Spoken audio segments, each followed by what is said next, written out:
الله علم على الباري جل وعلا، وهو الاسم الذي تتبعه جميع الأسماء.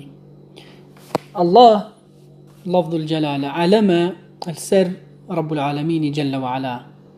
والله أو نافيا أوي همي نافي دي الديفيد كيفن وتابعي وينا، حتى إنه في قوله تعالى: كتاب أنزلناه إليك لتخرج الناس من الظلمات إلى النور بإذن ربهم إلى صراط العزيز الحميد.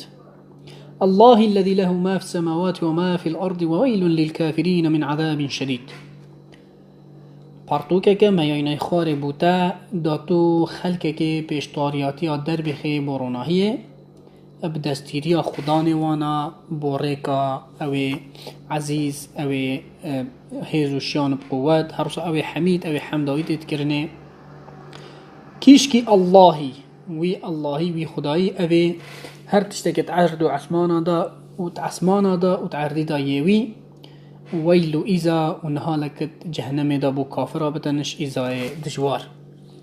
لا نقول إن لفظ الجلالة الله صفة، أما الفيري نوبجن لفظ جلالة الله صفة، بل نقول هي عطف بيان، بلكو عطف البيان يعني عطف كرنا ديار كرنا واشكرا كرنا لألا يكون لفظ الجلالة تابعا تبعية النعت للمنعوت.